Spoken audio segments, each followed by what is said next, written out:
Hello, and welcome to the 2025 National Archives Genealogy Series. I'm Chris Naylor, Executive for Research Services, and I'm honored to be here with you today to kick off this year's program.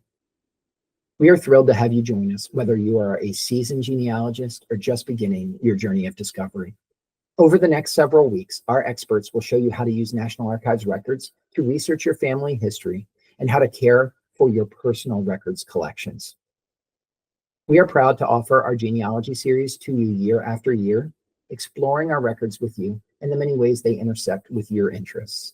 Government records document the experiences of individuals and institutions, and we know from your enthusiastic interaction with our presenters each year that the records in our care shed light on your family stories, provide new avenues for your research, and expand our understanding of our nation's history. Our genealogy series reflects the National Archives' mission to both care for federal government records and to share them with you. We have an amazing lineup of speakers and sessions again this year, covering a wide range of genealogical topics and research techniques. We're confident that you'll find something to pique your interest and help you advance your family history research. Before we get started, I want to take this opportunity to extend my thanks to the dedicated staff who have made this program possible. Your hard work, creativity, and commitment to showcasing our nation's historical treasures are truly commendable. Thank you for joining the 2025 National Archives Genealogy Series, and I hope you enjoyed this year's program. Welcome to the National Archives and Records Administration's 2025 Genealogy Series. My name is Erin Townsend, and I'm the coordinator of this year's program. We are so happy you've joined us. Every year, the National Archives hosts the Genealogy Series, a free educational genealogy event broadcast on YouTube. Our presenters are records experts from National Archives locations across the United States. The sessions offer family history research tools on federal records and are open to everyone, from beginners to experienced family historians. All are welcome. We invite you to join the conversation. During each session's premiere, you can participate with the presenters and other family historians via live chat. Ask questions and get the presenters' answers anytime throughout the video and for an additional 10 minutes after the presentation ends. Here's how to engage in the live chat. You can ask questions via chat by first logging into YouTube. Continue to watch chat because the speaker will answer the questions there. Type your questions at any time throughout the presentation. Please keep your questions on today's topic. We are offering 5 genealogy sessions in May and June, starting May 13th and ending June 17th. If you missed a premiere broadcast, please know that the videos and handouts remain available online after the event, where you can view them at your convenience. Welcome to today's presentation titled Revealing Ties to Espionage and the Office of Strategic Services Records.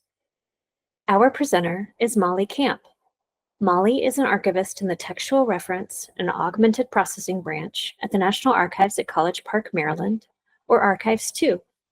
Her specialties include both civilian and military records relating to foreign affairs, intelligence, homeland security, and defense. Molly joined the National Archives in August 2023 as an archivist in accessioning and basic processing, where she worked on records relating to foreign affairs and public health. Prior to her time at NARA, she spent 7 years working as a collections and archives technician and project archivist at the Smithsonian's National Museum of Natural History. She also completed a Master of Arts in Museum Anthropology at the George Washington University in 2017, and a Bachelor of Arts in History and Anthropology from the University of Minnesota Twin Cities in 2014. She is also a certified archivist. Molly, thank you for joining us today. I'm turning it over to you. Hello, and thank you for having me. I'm so excited to share a little bit about the Office of Strategic Services, or OSS, with you all today. In my work, I encounter many people whose grandfather, uncle, great aunt, cousin, or even a random research subject that had some sort of connection to espionage in the US. While more recent records relating to intelligence activities can be challenging to access, the National Archives records of the Office of Strategic Services provide a fascinating glimpse into the first centralized U.S. intelligence agency, including records of the activities and people who made up the vast web of spies, informants, or other clandestine agents acting on behalf of the United States. So, let's put your relatives' potentially tall tales of espionage and intrigue to the test. A little overview of what we'll be talking about today. First, we'll talk about a brief history of federal espionage in the US. Emphasis on brief, very much overview. We'll then go into the Office of Strategic Services itself and give a little overview of its history. We'll then talk about navigating OSS indexes and finding aids, as those are sort of the popular ways of getting into the records when you're doing research. We'll then talk about other intelligence resources and records for you. So, federal espionage in the US. Espionage, or covert intelligence or information gathering, has existed throughout US history. However, it really didn't become a coordinated effort until around World War II. So, for example, one of these early efforts was an organization under the Cipher Bureau called the Black Chamber, which was led by Herbert O. Yardley. And it provided cryptanalysis, which is a very fancy word for saying code breaking or ciphering of foreign intelligence from 1917 to 1929. Several government agencies, including the branches of the U.S. Armed Forces under, for example, the Office of Naval Intelligence, or ONI, and Military Intelligence Division, or MID, the Department of State was also collecting intelligence, as well as some law enforcement agencies like the Federal Bureau of Investigation, or FBI. And so all of them were collecting intelligence in various capacities, but they were not necessarily working together in these efforts. In 1941, the Office of the Coordinator of Information, or COI, which was led by General William Wild Bill Donovan, was established by President Franklin D. Roosevelt to bring these efforts together to gather intelligence relating to the war. In 1942, the Office of Strategic Services, or OSS, replaced COI, which this technically then made it the first centralized U.S. intelligence agency. So the Office of Strategic Services existed from 1942 to 1945 under the Joint Chiefs of Staff, or JCS. You'll notice there's lots of acronyms that I'm throwing your way today, and so JCS is another one of those. During its relatively brief tenure, the OSS was responsible for coordinating espionage efforts abroad, often behind enemy lines, which included propaganda, subversion of the Axis powers, and other efforts relating to post-war planning and recovery. The OSS was eventually abolished in September of 1945 by an executive order of Harry S. Truman. Intelligence gathering then moved to the Strategic Services Unit, or SSU, then the Central Intelligence Group, or CIG, which then later became what we know today as the Central Intelligence Agency, which was established by the National Security Act of 1947. Most OSS records were eventually transferred to two different federal agencies. Approximately 1,700 cubic feet of research and analysis branch records went to the Department of State, while more than 6,000 cubic feet of operational records were then transferred to the Central Intelligence Agency, or CIA. Eventually, the records determined to be permanently valuable or historically significant, which in terms of federal records is often only about 1% to 3% of the total records created by an agency, were transferred to the National Archives and Records Administration, or NARA. So once the records arrived at NARA, the material was assigned to Record Group 226, or the records of the Office of Strategic Services. After World War II, a group of OSS veterans in the Strategic Services Unit arranged most of the OSS operational records according to OSS locations, offices, and file categories. This effort resulted in many of the indexes and finding aids that we currently have at the National Archives in College Park, and that we'll talk about a little bit more today. So we'll now go into some of these more popular indexes and how to use them to locate records relating to individuals who were connected to the OSS. But before we do that, I want to make sure to please note, and this is a big caveat for most archival research, indexes and finding aids are a starting point. Some information within them may be obsolete or outdated, but they provide clues for where to begin your search. All right, so let's get into it. Let's go to our first index. All right, so now we'll get into probably the most popular index that we have, which is the Personal Name Index. So these were names that were identified by OSS veterans who organized the records. And it's an index to many series within record group 226. We'll see in many of these indexes that they index all sorts of different series, but there are a couple of examples of ones that maybe just point to one series. But so as we look at this, you'll see that it is organized by surname or last name, first name, originating office or location. So you'll see that the OSS has a lot of different locations. This is just a listing of a couple. There's many, many others of locations and offices, Washington being the headquarters, all of these others being sort of like field offices.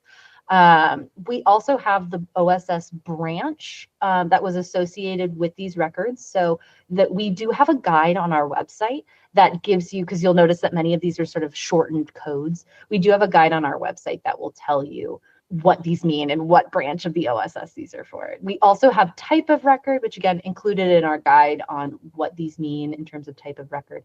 Then we come to series number, which is often an outdated number that we don't use, but we can keep it in the index just in case somebody comes in with a citation or something that mentions the series number from many years ago, and we keep it just in case it could be useful to somebody in the future. But then the numbers that we're actually really interested in are entry number, box number, and folder number. These numbers are often still current. Sometimes they've been updated slightly, but they're usually within the ballpark of what we want to look for. So, for example, you'll see here, we have esteemed author John Steinbeck, and he has a couple of entries here. So if you go to the radio and cable operation files from the OSS Field Photographic Branch, you'll search the folder number here, 534, listed in the index within the series, and you'll locate the file listed there. You'll see John Steinbeck is listed there in the video. You can also confirm these results by noting that the box number is also the same and that it matches the index. But again, I want to note a little archival note here. Sometimes the information in the indexes is outdated, as occasionally the series are reboxed, moved, combined with other series, and many other things that can happen. So while this is a clear-cut example here, our John Steinbeck example, sometimes locating the records can involve a little bit more detective work. So that's the personal name index. Definitely probably our most popular index for the OSS records. So now we're going to move on to the personnel files and personnel listing. Note the difference between personal with an AL and personnel with an EL. It can be a little bit confusing, but they are very distinct places within the OSS records. So the series personnel files of the Office of Strategic Services is searchable online on the National Archives catalog. And so that's this little image here where it says File Unit Hall, Virginia. That's a screenshot from the National Archives catalog of Virginia Hall's personnel file.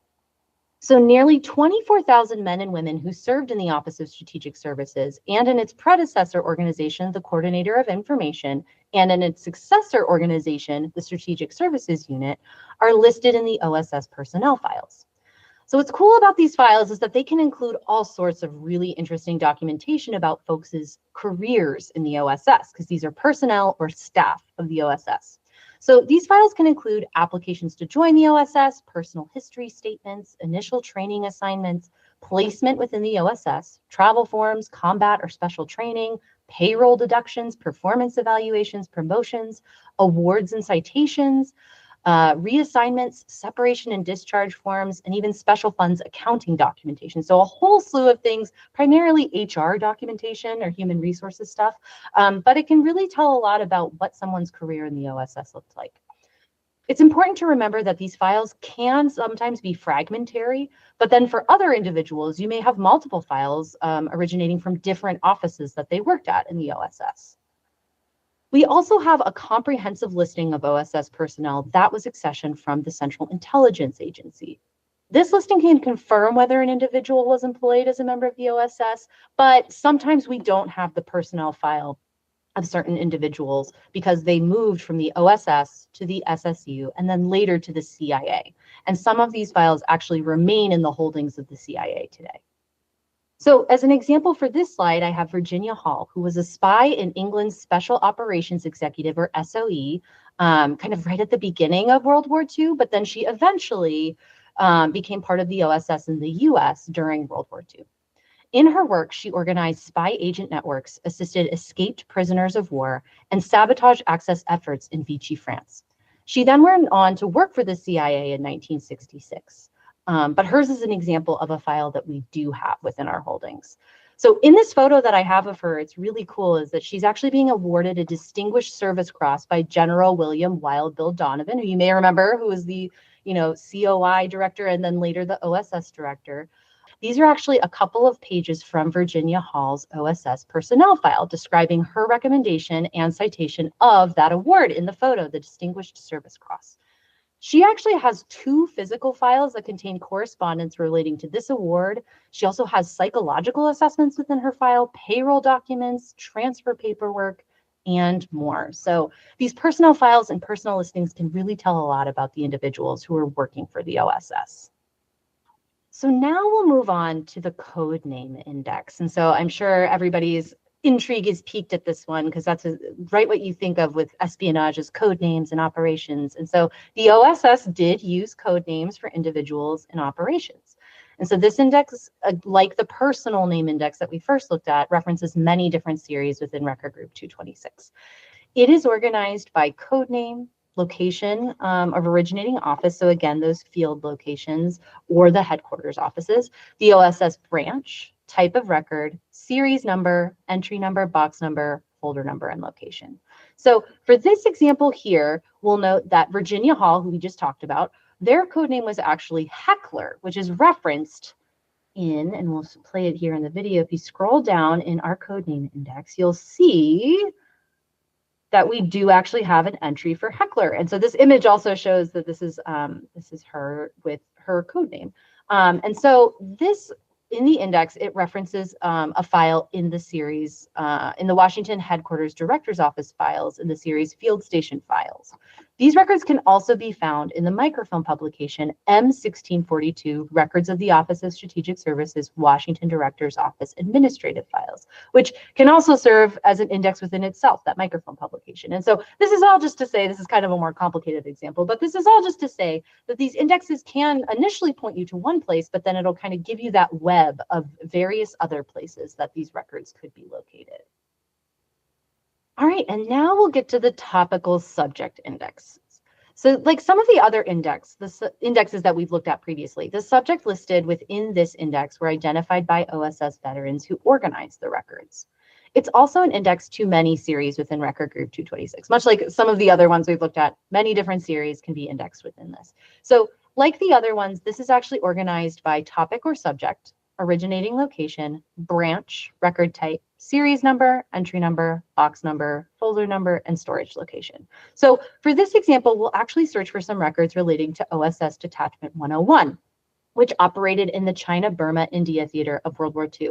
And so you'll see here, I've actually sprinkled a few photos from this detachment throughout the presentation. And what I think is really interesting is it sort of displays how the OSS would go to these places abroad and often work with folks locally. So these are actually Burmese, or what we would call today Myanmar, Burmese folks who were working with the OSS in various capacities. So here you can see they were working with various technology. I can't off the top of my head tell you exactly what that is, but whatever they were doing, they were working with locals to do that, which, you know, if you think about intelligence, it makes sense that they would do that.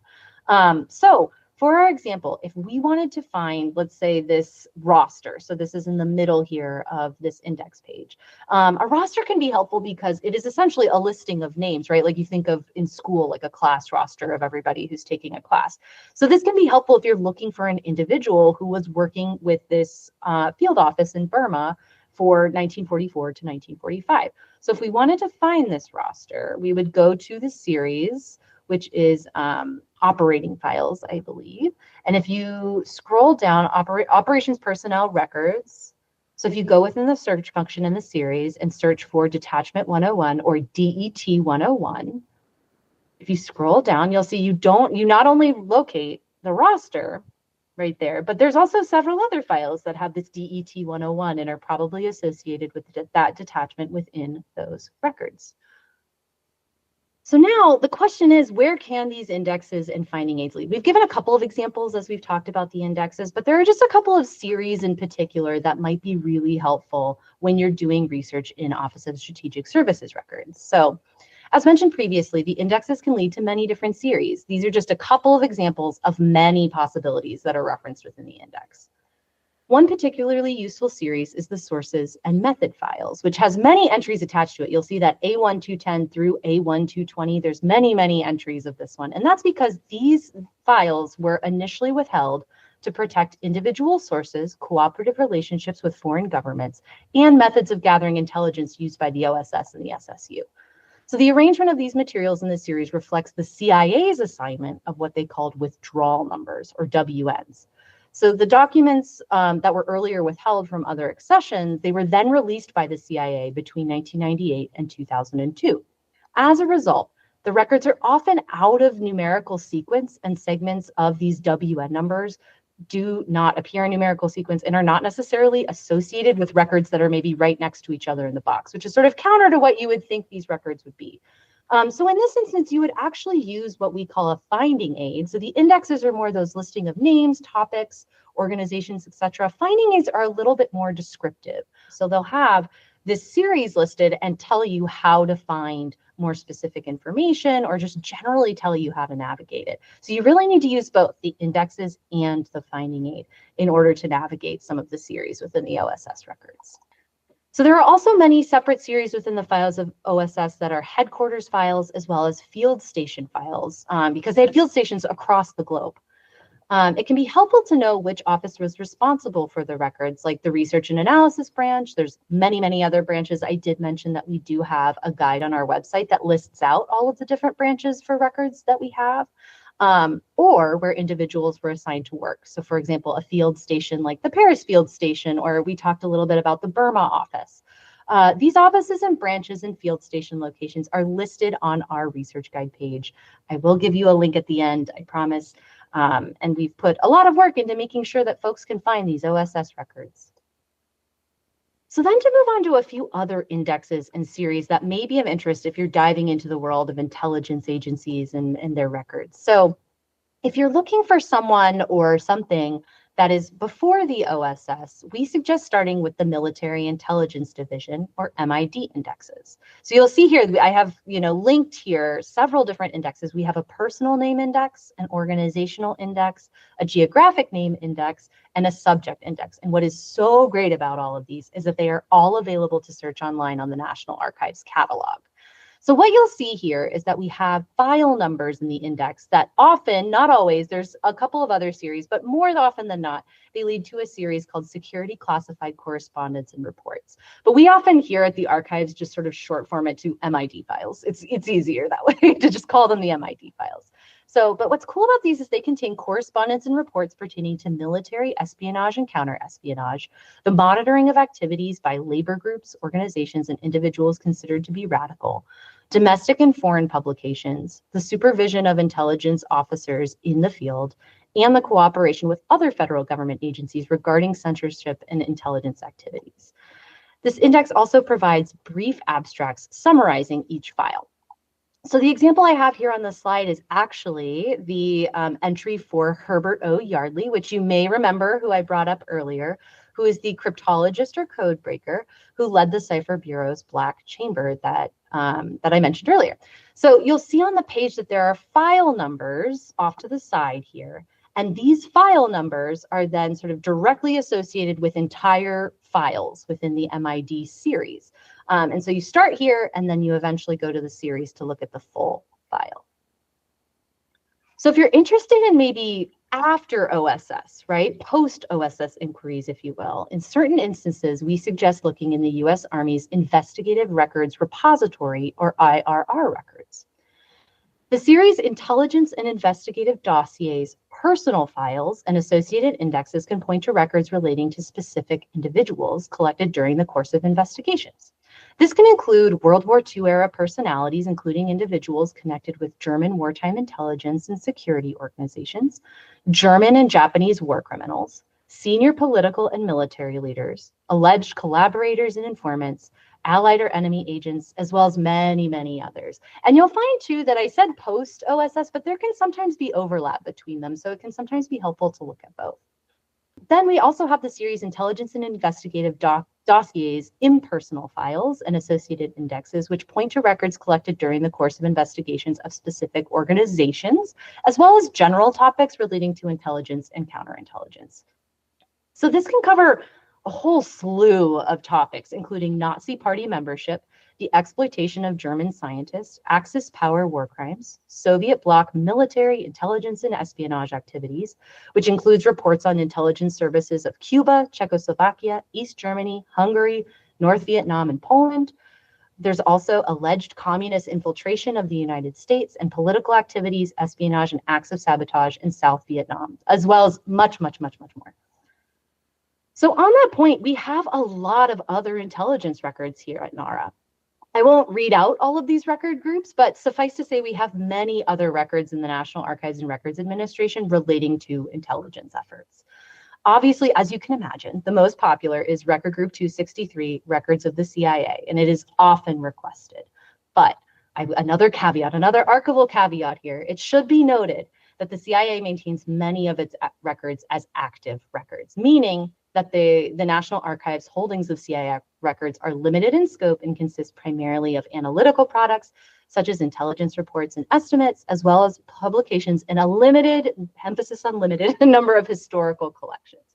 Unfortunately, our records typically do not contain operational records. Like I said, those typically stay with the CIA because they can have sort of impacts far beyond its initial sort of happenings in terms of the operation. So for most CIA inquiries, we actually suggest that people visit the CIA's FOIA, F-O-I-A, or Freedom of Information Act reading room, which has a search function to look for potential records of interest, which can sometimes actually include some OSS personnel and other files, because as I mentioned, they kept some of those files for folks who stayed on at the CIA after the OSS was dissolved.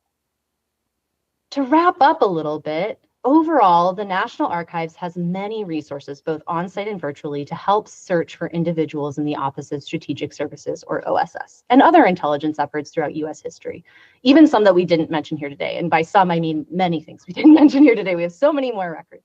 But we hope that this relatively brief overview has sparked some well-deserved intrigue into this facet of U.S. history and provide some insight on how to start your search into these records. We encourage anyone interested in researching these records to contact us via email to assist you in navigating these records during your research. And so there's our email there, archives2reference@nara.gov.